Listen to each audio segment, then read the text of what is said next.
Hello, everyone. It's Kate with the Yoga Healer podcast, and I'm here with Darlene Tien, and her website is Darlene, TEAHEN.ca. And what brings us together to this conversation is I think our shared interest in urine therapy. And so you have a wild and varied background, including being a registered holistic nutritionist and a naturopathic consultant, as well as being a firefighter, which I found super fun and interesting. Yes. First responder, cranial massage, intuitive healing, Reiki energy. So you clearly have like many wellness pros, a variety of modalities that you pull from. What brought us together is your recent work in urine therapy. So will you kind of give us an updated bio on what you're doing there? Yeah. So I'm working on my doctorate of natural medicine. And so in that, for my thesis, I've chosen urine therapy as my topic. So yeah, go ahead. And what exactly is it? What's like the working title of it? That's a funny one. The working title is a mouthful. Well, that's why I asked. I'm sure it is. They don't just hand out PhDs for nothing. Right. And in order to make it accessible too, so that when people read it, you know what I mean, that they're not going to go urine, yuck. You know what I mean? I'm not in for that. I'm not for that. I don't want to hear about that, because those automatic cultural walls go up as soon as you hear urine, right? Yes. But in medicine, urine's been used for all kinds of things. Right. Yeah. So dealing with the taboo right off the bat. And so your working title incorporates that to make it more accessible. Is that right? So I'll see if I can bring that up here, because really I can't even, in order to make it more accessible, I don't even have it like off the tip of my tongue. Yeah. No, I get it. So what got you into urine therapy? Well, a client of mine got me into urine therapy. I had read about it probably when I was first getting into health, like 10, 15 years ago, after I got into firefighting and first responders. So I was a first responder for 20, 22 years. And I knew there was a problem with the healthcare system. And so moving forward, my daughter, when she was little, she got sick. Was that from like seeing like heart attacks and strokes and things that seem to be diet and lifestyle oriented, as opposed to like a kid falling out of a tree? Absolutely. Because at first when I got into it, I thought it was going to be trauma related. And I realized quite quickly it was all preventable things, you know. And so you were doing hospital talking about heart attack, stroke, anaphylactic shock, diabetic seizure. And, you know, we put big bags of medicine on the gurney with them because they have to take their meds with them to the hospital. And I knew there was something wrong with the system, but I didn't know what to do about it. So you are seeing sort of like the hyper, I mean, it's interesting because it seems like a lot of people who listen to this show are not part of the sort of hyper medicated culture, but anyone who's in holistic health or has been interested in doing research on the number or just the pure percentages of people that are on pharmaceuticals just as part of daily life right now, it's shocking, right? It's like it's whatever. I mean, depending on what you read, 40 to 50% of America is on pharmaceuticals each month. Absolutely. Yeah, they're on their, I couldn't believe the amount of medications, like big bags of medicine. And now that, you know, I'm practicing, I see it in my day-to-day work, how much medicine people are on. And so people are coming to you for naturopathy or nutrition, or how are you known? How am I known?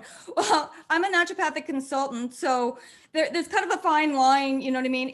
I'm not a naturopathic doctor, I'm a naturopathic consultant, but my specialty is nutrition, but I've got all these modalities. So I've kind of, because I wasn't able to go to school where I am, I'm living in New Brunswick right now. I wasn't able to go to a naturopathic, I either had to go to Toronto or out west to go to a naturopathic school to become a doctor, and I couldn't leave my children at the time. Mm-hmm. So I've been circling around this gamut with many, many courses to get me where I am. And so now through Quantum University, which is in Hawaii, they have a complete online course for a doctorate of natural medicine. Oh, so great. They were really great at taking all my bits and pieces, because I had an undergrad degree, but it wasn't a science degree. I, you know, had some master courses in nutrition, but, you know, they took all these courses that I had and then let me fill in the blanks and do them online. And this is, I find, because we do a lot of coaching with wellness pros in our yoga health coaching program, which is a lot of it's more of like a career building business program to help people organize it and lead a journey that leads to results. As we find that most wellness pros have a lot of different modalities, have like a lot of different things they pull from, which makes them really good, right? Because they understand a number of different systems and ways of thinking about mind, body, spirit, physiology. And being able to recognize like big patterns of imbalance and find simple solutions quickly. Correct.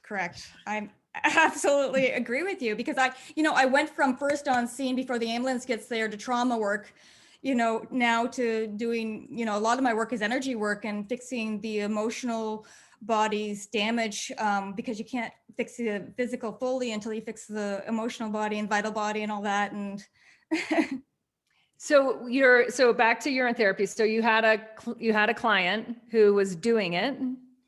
Right. And so it reminded me of the work that I had read years ago. And at that time I wasn't ready for it. I was just like, and there wasn't enough information. I couldn't find enough information at the time, on the topic. And I was just like, oh, they can't be serious. This can't be this can't be real. And so I kind of just put it to the side at the time. And then when I saw how well she was doing and, the benefits, I'm like, oh, and something triggered in me that I have to revisit this. So that's exactly what happened to me. I had a course member come to me and was like, what do you know about this? And I was like, I've read a book on it. Like, what do you know about it? And there's something with, it shows up a lot in behavioral science. Like when you're trying to adopt a new habit, if someone's doing it that your likelihood of being able to do that habit skyrockets. And so trying to learn something like urine therapy from a book, as opposed to being involved with other people who are doing it, there's a level of transmission. Like when wisdom is embodied, the transmission that happens, it lands in a way for those who are close to that vibratory level of consciousness can just be like, oh yeah, okay, cool, I'll do that. And there's no resistance, there's no barriers, there's no blockages. There's just a sense of like, this is weird and kooky, but like, what the hell? It seems to like, it's resonating at a level of truth. I'm picking up on that resonance, so I'll check it out. I absolutely agree with you. I think it was just the right time when I heard it again. When you're ready, it will come back to you. And I had planned on doing my thesis on neuroplasticity. And then all of a sudden I about faced as soon as this came back into my life, because I was just like, this resonates so highly with me. And plus a lot of natural medicine is preventative, and this is regenerative in my opinion. Like it's a regenerative. And I was just like, wow, this is what we really need. Because so many people that I've seen in the system have broken down their whole, the organs, their whole systems. And so if I can bring something into them that's regenerative, I was just like, all over it. Yeah, we should break that word down. But before we go there, I mean, to me, urine therapy and neuroplasticity also go hand in hand. Like there's levels of plasticity in our neural networks that are definitely opened by urine therapy, at least from my experience of it. And also from hearing a lot of the very experienced urine therapy experts on the subject or practitioners on the subject speak, and the experiences that they're having, you can sense like very high levels of neuroplasticity, as opposed to people who are easily triggered by the word urine, right? And you see the walls, you see actually the opposite of neuroplasticity. You see a very trained, enculturated, and it's even to me, it's like a human being that's not really in beingness, but is more just a reflection of consumer culture often. Absolutely. Well, that is neuroplasticity in a way, even though it's a wall, it's creating these old loops of that's dirty, that's wrong, that's bad. We've been told it's dirty from, the very first thing you're taught as a toddler when you're potty training is that's dirty, we got to wash our hands. Yeah, right. That's dirty, you have to wash your hands, and it's sterile. And that's what always cracks me up, right? So it doesn't seem to be sterile. It seems to be antiseptic, which is different. Right. It's plasma ultrafiltrate. So that is the medical term for urine, is plasma ultrafiltrate. So because it's being filtrated through it's your blood being filtrated through your kidneys, which creates this sterile plasma. The medical system is paying all this money for people to donate blood and subtract the plasma and doing all this stuff when it's at our fingertips. We have our own sterile plasma at our fingertips. It's just absurd.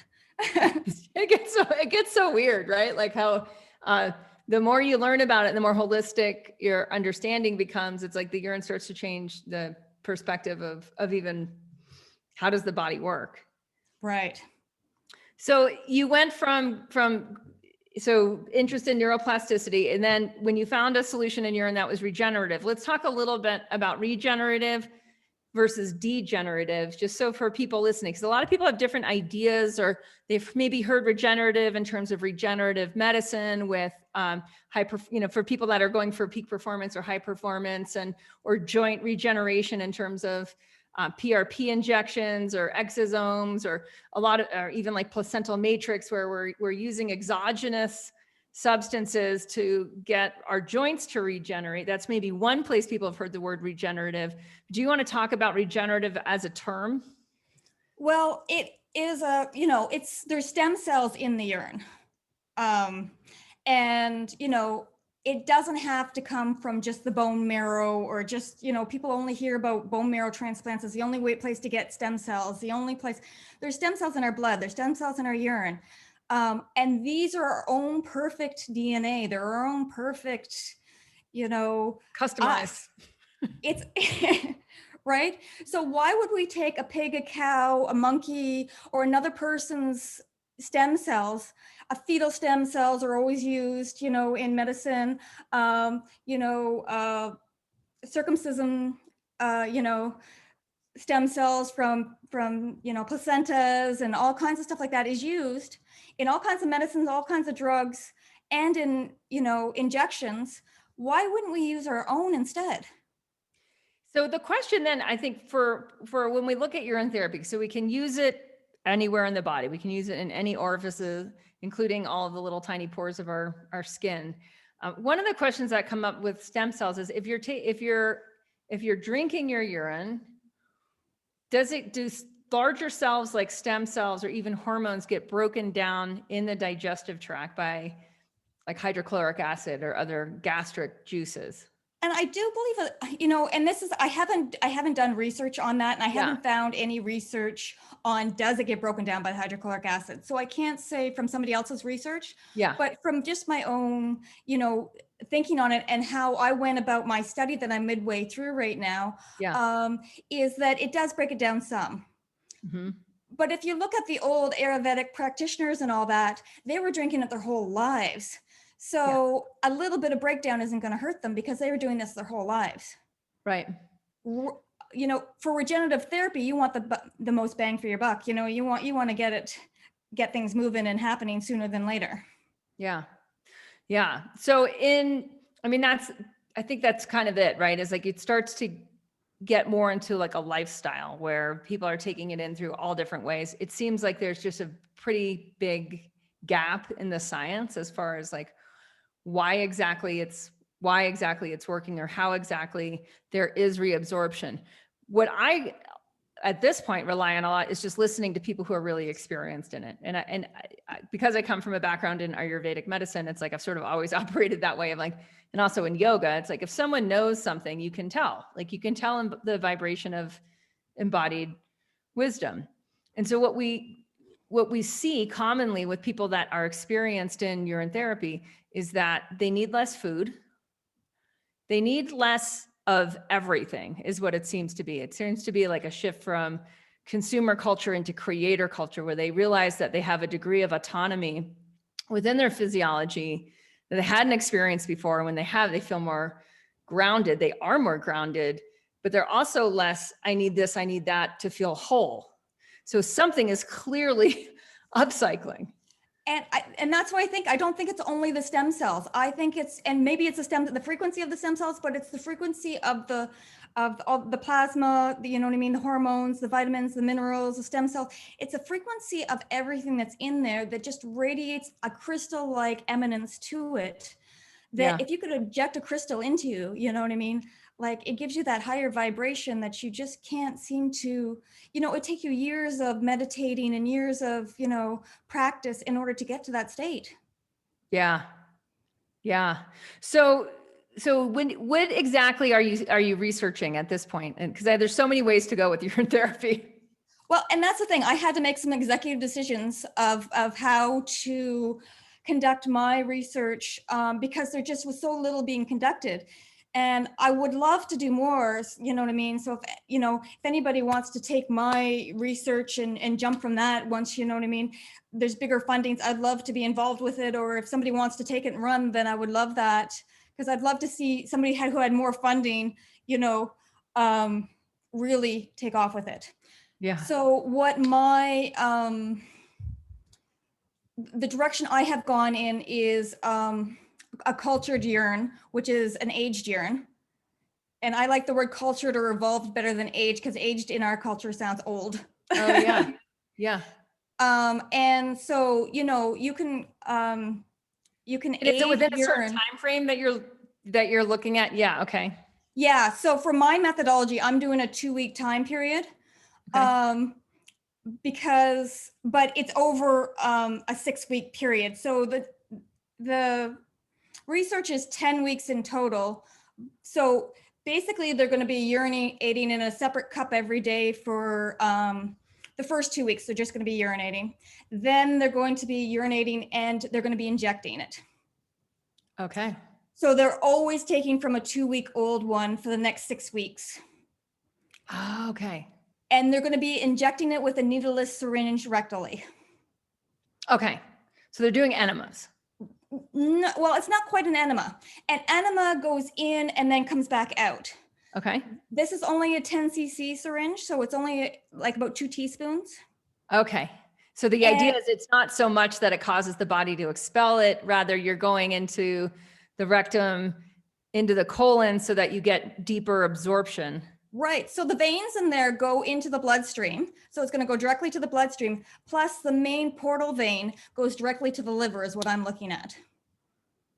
Okay. And what are you thinking you might find? I'm hoping that, because the liver takes the brunt of all our indiscretions in life, right? The liver takes the brunt of it all.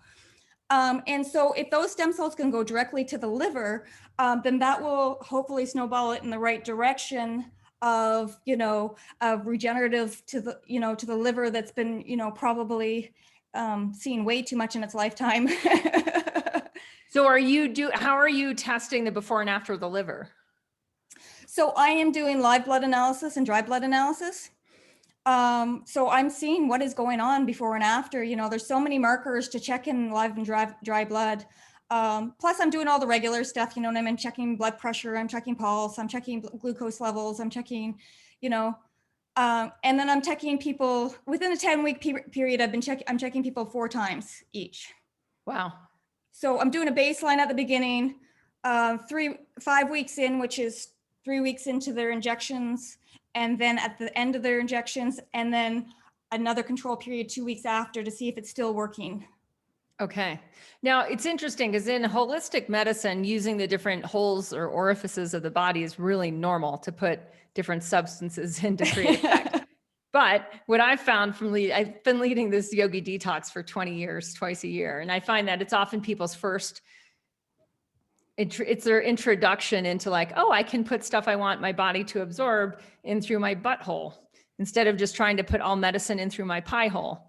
Right. And that shift can be, first of all, it can bring up all sorts of anal retentive issues and all the like that Freud would have had a ball with. But I would imagine, that a lot of people that are unfamiliar with using the exit chute as an entrance chute can be kind of surprised at like, oh, why would you do it that way? Do you know anything about the history of urine and using and going in through the anus? Other than some people talked about it, they did it and they found it worked. I couldn't find any research on it. Okay. But for my That's so crazy for me to think like that there's no research on it that you could find. Right, which makes it hard to quantify. And so I think maybe some of the research has been eliminated. Yeah. Because it's hard to imagine there hasn't been any research on it. Yeah, any ever.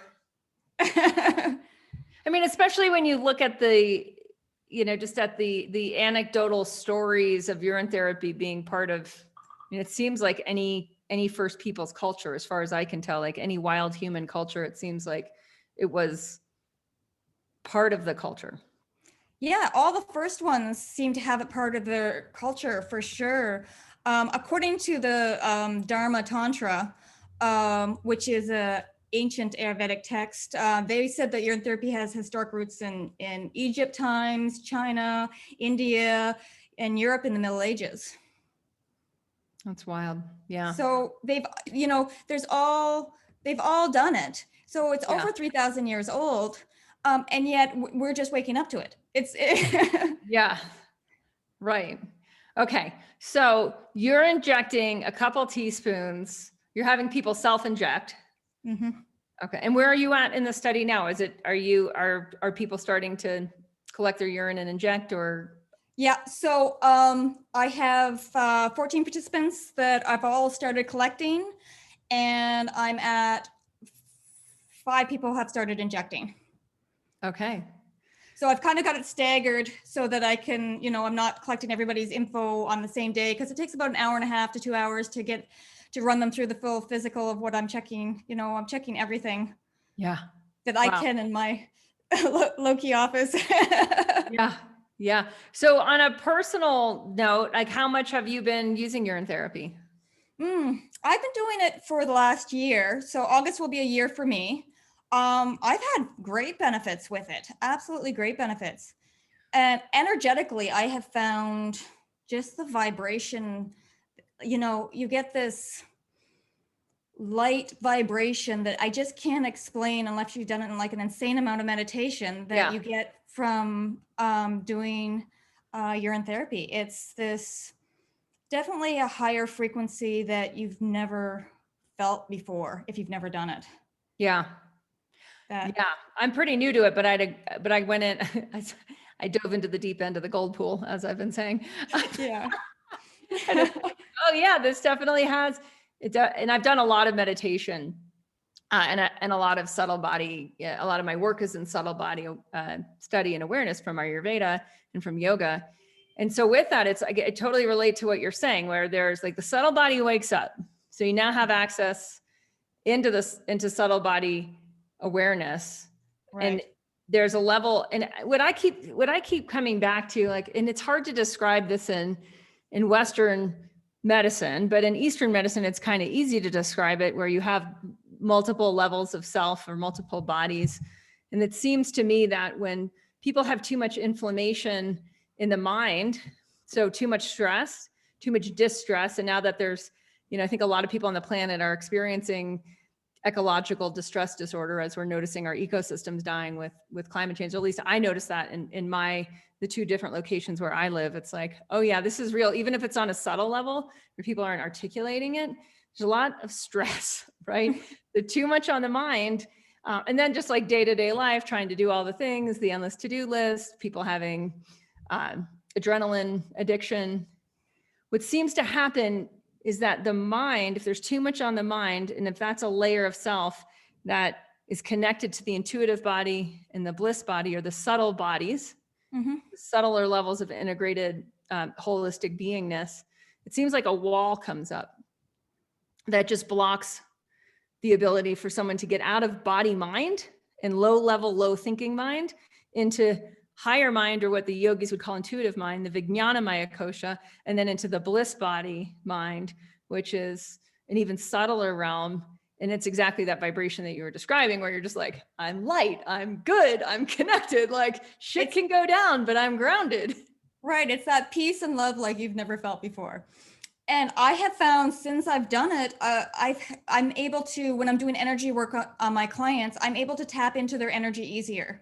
I'm able to feel when there's blockages, and you're talking about those walls that come up, and I'm just like, oh, that can't be there. Yoink, yoink, yoink. And I'm just like, I'm able to feel where all that pressure is in their head and in their body. And, I'm working on the chakras and pulling things up. And it's so much easier now to feel what is going on, because I can connect at that subtle level.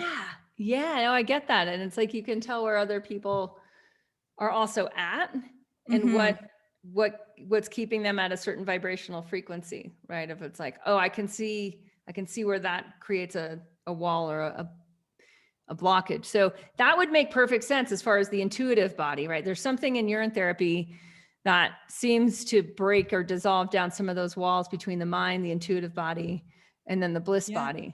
So even if my client hasn't done it, just because I've done it, I'm able to tune into their levels easier and be able to help them release something so that maybe then they'll be more receptive to it in the future, or receptive to other healing modalities that they might not have opened to before.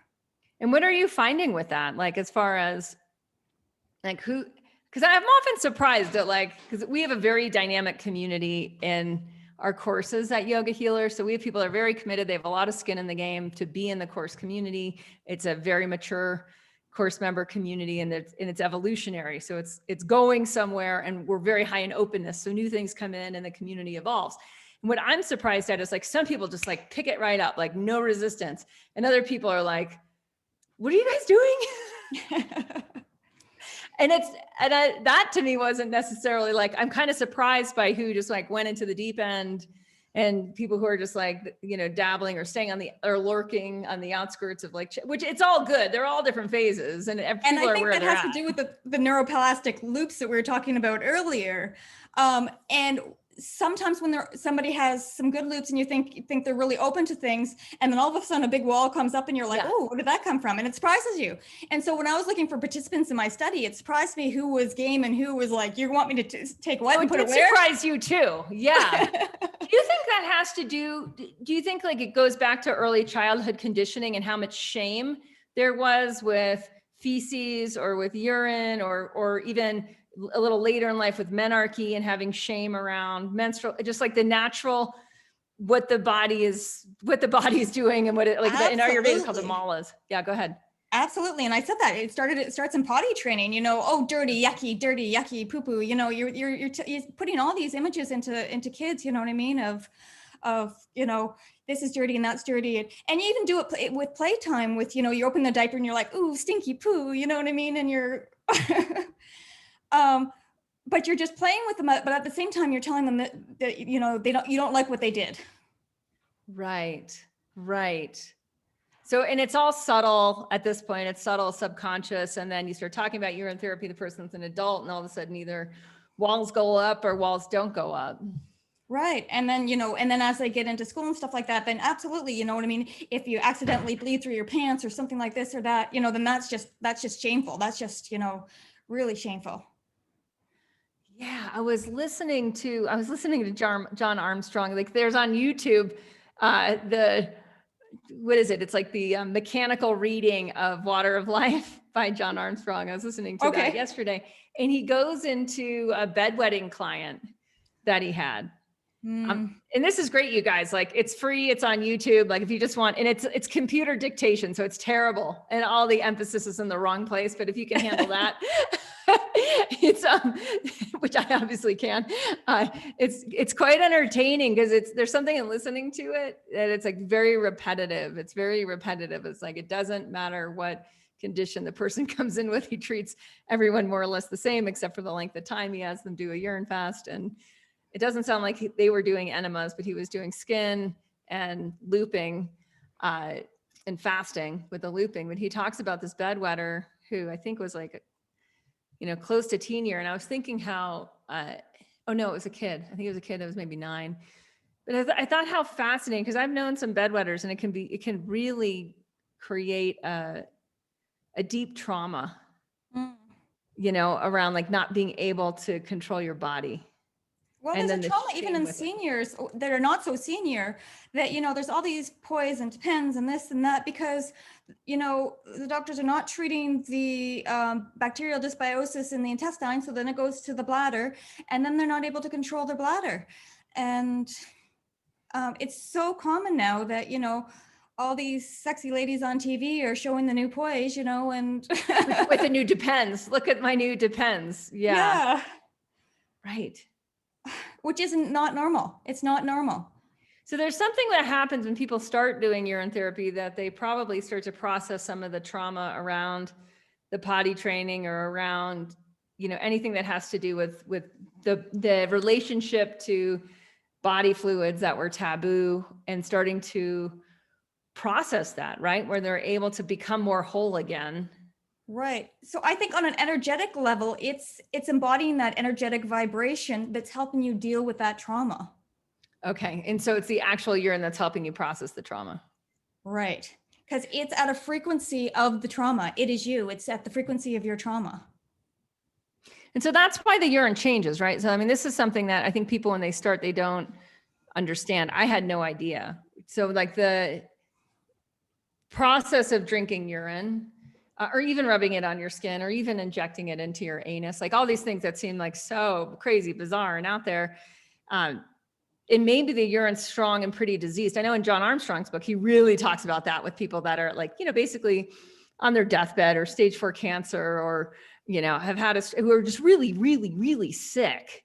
And he talks about the changes in their urine as they use it more. And it starts to go from like turbid and with a lot of dead cells in it, and just smelling just insanely horrible, like the worst thing you've ever smelled, to something that smells sweet and has, the color of coconut water. Yeah, and I've done the urine looping fast that is recommended in some of the books. Yeah. And it tastes very like a light fruity fruit juice, like just a watered down fruit juice is what it tastes like. Like there's no taste to it at all. Yeah, and it becomes like a probiotic electrolyte mix, like where you feel like, oh, wow, I have a personalized probiotic electrolyte mix that. Absolutely, that's formulated to yourself, and that's for nobody else but me. And I'm Ryan High. So is that what you're saying in terms of like the trauma is in the urine itself when someone starts, and they're upcycling it, they're processing it, and therefore the urine changes as they're processing the trauma. And it seems to be like, that's the way. It's the perfect medicine for anyone. Right. And it's not only like neuroplastic loop trauma. It's also, I found like food addictions and stuff like that. Yeah. So let's say you are addicted to potato chips, for example, and you start drinking your urine, all of a sudden you're going to have an aversion to those potato chips.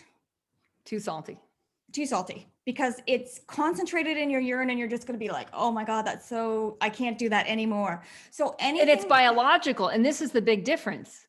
It's because everything else seems to be mental. It's like a mind over matter. And so it doesn't get to the emotional eating. Whereas this, you actually you're like, I don't want anymore. You may have a chip or two, and then it's like enough, right? Right. So it nips those cravings in the bud like really fast, because you're taking, I don't know. So I'm not sure if it's the energy or the concentrated amounts of whatever you're eating that, has some other chemicals in it, that your body just goes, oh, I can't have that anymore. It's not for me.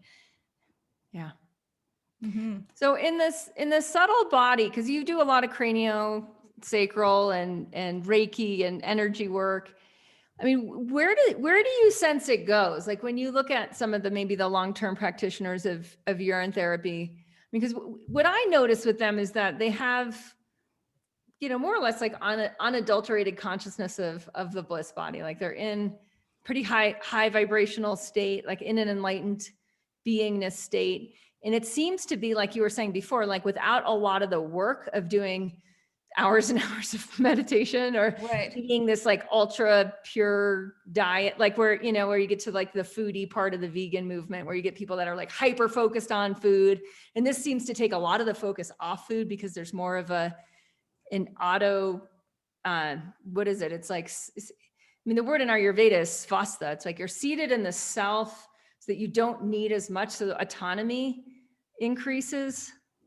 Right. So when I do kind of a combination of access bars, Reiki, my own frequency tapping, and a couple other things that I do in combination. But what happens is it kind of puts them in this theta mode. So if somebody's not naturally, hasn't done a lot of meditation, if they can, so I tell them relax as much as you can. So once I brought the energy in, I said, put your arms down and just relax as much as you can. I said, if you want to fall asleep, go ahead, because I want them to get in that mode that they're willing to receive. They're willing to, and that is the spot. That's the magic spot where it's that you're able to remove some blockages, that you're able to imprint new vibrations, that you're able to, that's a sweet spot. That's a sweet meditation spot that, I can help somebody get there fairly quickly, who's never meditated before. And is your experience that like the urine therapy is doing that? And I think the urine therapy is doing that too. So if somebody wants, and at a faster rate than what would take for years of being a yogi, or, a high meditator, Yeah. So I'm curious with, I'm also curious with the vapors, right? Mm, Because and I'm curious about like the whole idea of like decrystallizing the pineal gland, especially for people that have been, exposed right. to a lot of like chloride or, So uh, some people are nebulizing it lately with a nebulizer. yeah, let's talk about that. Do you know if there's any studies on it, first of all, of like, I have not seen any studies on it. okay. And they're mostly, are they using it in like the first week so that it's higher in ammonia? Some people Or are they have using it done aged? fresh, and some people have done, some evolved urine in their nebulizer.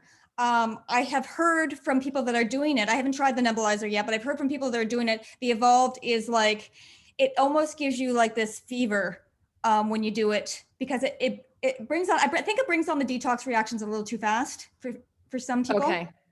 So is that like they're getting what, sinus fluids and, They'll get like a fever where they'll have to go and lie down and get the chills. oh, wow. Okay.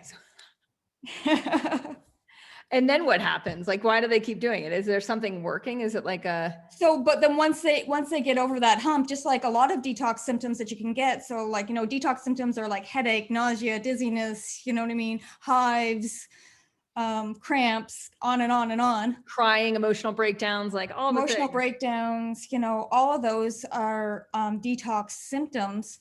Um, and so, people, depending on where you're at and where your toxins are hidden, whether they're more emotional, whether they're physical, whether, you know what I mean? Yeah. One person could do it and not have much reaction. The next person can do it and be a total mess. Yeah. Yeah. Yep. Okay. I'll try it. I've got a nebulizer and I have Good. evolved. I'd love I to like that hear about evolved your. urine. So where this goes, I just want to talk a little bit from like, the holistic practitioner standpoint, because I've been noticing as I'm, doing a number of interviews on urine therapy and just looking into like, why don't more holistic practitioners use this, know this? Why aren't more doctors practicing with urine therapy? Whether it's, depending on which country and blah, blah, blah. And one of the things that I keep finding is there's a few factors, like one that John Armstrong points out is greed, right? Like if it works for everyone and it's free, how do you make money? And if it's the same advice more or less for everyone, like why do people need your advice about all these things that you've studied in school? And then the other is like being labeled as the person who's doing the taboo thing. And then that again, kind of hitting them in their back pocket, not being able to, pay for med school essentially, or whatever our Right. version of that is. Yeah. Anything to add to that? Yeah, well, and I've been frustrated with the medical system since, I was doing trauma work, because it's just not helping people in the long run. Yeah. They don't see the long-term goals of full health and healing. I don't believe as we age, we're supposed to be breaking apart and, all this degenerative stress. And I can see the degenerative stress in people's blood samples. I can see the breakdown. I can see, and I don't believe it's supposed to be happening at the rate it is. Yeah. Yeah. So is your sense for holistic practitioners getting into it? Because I mean, one of the things that I'm noticing within my coaching community at Yoga Healers, I'm like, oh, I'm gonna start sounding like a broken record here, which like, not that I didn't in the past, because I did. I mean, we live by habits and the Yoga Healer community. It's like live by the circadian rhythm and have the. So I already have that sense, but I'm wondering if that's something that. Like I'm just so curious. I've done 500 plus interviews at Yoga Healer. Like there's so few people in the holistic health world, let alone the allopathic health world, that know anything about this and are doing it and have personally experimented with it. And I guess what's your, yeah, is it Yeah, I think it's fear of rejection. I think it's fear of rejection because it is still very, very taboo in our culture. And so, but what got you over that? What brought me over that is I was just in the right spot that said, oh yes, this is another healing modality and I want to know more. And then it started working for you. So you started telling people about it. Right. Because, I had done so many healing modalities and then I was like, this is the regenerative one I've been looking for. This is, that brings me over the edge because everything, can help bring you back, but most of them are preventative. Yeah. This I really think has just so much potential in, decalcifying the pineal gland, in regenerating the liver, rebalancing the hormones, on and on and on. Like, it just, whatever you need, it's going to help provide. And it just didn't bother me if people are either going to love my bag of tricks or not. Totally. I kind of felt the same way. It's like, well, I've always just stood for truth, right? And so if something Right. works, then that's what I'm going to talk about. And I'm glad I don't have, to protect some sort of reputation based on some sort of institution. Because I can see how. And then what happens if the hospital system breaks down? What happens if our social system breaks down? What are we going to do for medicines? What are we going to do? To me, this is our future of where the medicine is going. And we can all produce individualized medicines for ourselves, by ourselves. So is your sense that it's going to become more mainstream, like this, that we'll have a tipping point in like a year or two where like more people will understand what urine actually is, that it is ultra plasma filtrate, more people will understand how the body produces it and what it can, or do you think we're just a little tiny niche in the dark and we're going to stay here? It's hard to say because time has been going so weirdly lately. You know Yeah. what I mean? Like last year went in slow-mo and then, so I don't know, if my excitement over it is going to get contagious or not, but yeah, I hear you. We can be the little cheering crowd out into the Right. world, but well, and it probably just depends on that, like grassroots influencer to influencer until mainstream starts to pick up on like, what are these people doing? And like, oh, if you don't know this, you're not cool. So now when people come to see me, I'm like, okay, well, you've got these, we can do this the easy way or we can do this the hard way. How? And what do you find? Like, what's the split there that go easy or hard? Well, it all depends on where they're coming from and where their blockages are, right? Yeah. But do you find like half the people are like, yeah, okay, I'll go faster? Or is it less than that? I would say it's less than that. Okay. It's less than that because a lot of people are still not ready. We've been, there's definitely a lot of people out there, and I feel people's pain if you're not ready for it. You know what I mean? Like it's we've been told, these things. So this is my sense with that is because I'm experiencing, because we have such a developed course community and because habits are cultural, right? So if you're in a culture of people doing something, even if you don't do it, even if you're lurking, it just gets to be like this normal thing. And you start seeing pictures of people soaking their feet in pee. And soon you're like, what the hell are they doing? Why have I seen 5 pictures on that this week? And then you're like, maybe I'll try it, and it's like that. But if you're not in that, and this is to me, like one of the disadvantages of often the one-on-one practitioner, patient or client relationship is that there's not a community of people who are evolving together. And so often the person who needs help is seeing their practitioner, but they're not evolving their own community into a growth-oriented, growth mindset culture. Because then they go back home and people are doing exactly what they did at home the day before. And then they mention it like, oh, my practitioner mentioned urine therapy. And like, oh, that's disgusting or weird. And you just get that like compounding of the culture that made them sick. Yeah. Rather than like the influence of, oh, wait, Susie also sees Darlene, like Susie's doing it. Like, how do we create, that's one of the things that I'm curious is helping practitioners create cultures.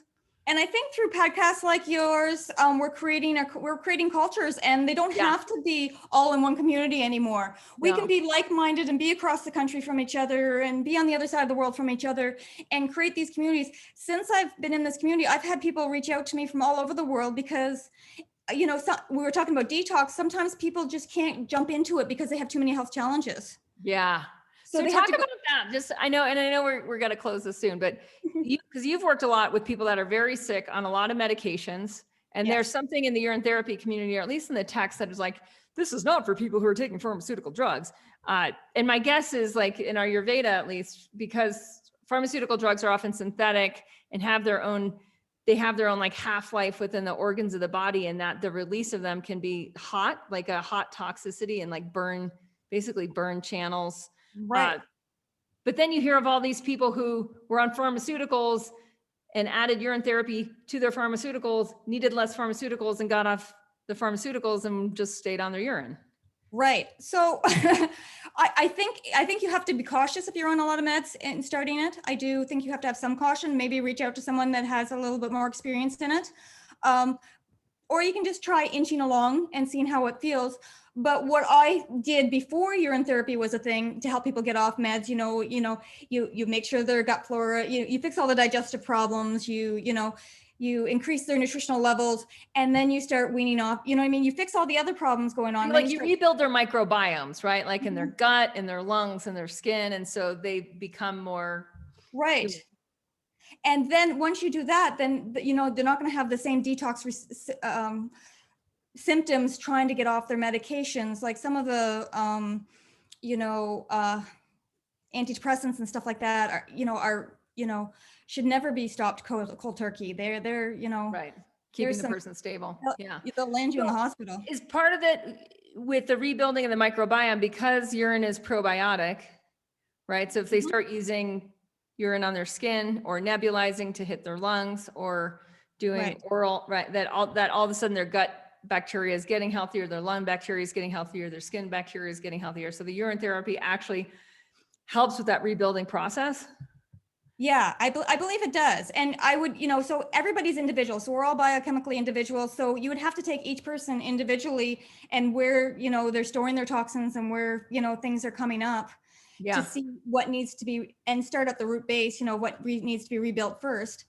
But, and then monitor detox symptoms, of course. So the danger isn't necessarily that it's from the pharmaceuticals being upcycled. The danger is more that their body, if they're on a bunch of pharmaceuticals, their body is so broken down that you need to work with food, you need to work with breath, you need to work with diet and exercise. Yeah, because I believe in the aging process, it does encapsulate some of the toxins in there, and that forms the sediment in the bottom of the urine. But so I don't believe that's so much of a harm, but it can be depending on how many they're on. Like some people are on a lot of meds, but definitely the rebuild. You need to rebuild it because they're just not strong enough to make that shift. Yeah. Yeah. So energetically, physically, they're just not strong enough to make that shift. Yeah. And so if somebody wants to do it, I'm so excited because I said, but they have to be willing to want to do the work too, because they've got to make some changes. Right. There's a reason people are sick. And I think that's a lot of what Western medicine is really, they create a victim mentality, right? Of like, this happened to you rather than there's some things that you have done that have created this certain state of affairs that you have power of choice. Right. And then I'd like to empower people to, to learn when they've had too much and, know their bodies and start to get to know their bodies and when it's good and when it's not good and when things are feeling good. Like they've got to relearn what their body feels like when it's feeling healthy and thriving. Yeah.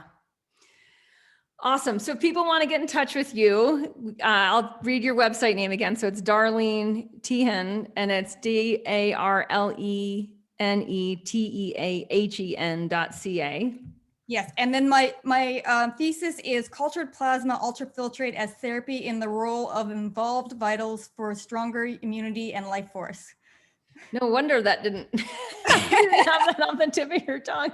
Right. Thanks for finding that. That's awesome. I would love to read it. So send it to me when you have it, please. Absolutely. It was great talking with you, Kate. Yeah, you too, Darlene. I'm sure our listeners really appreciate your wisdom. No problem. Anytime.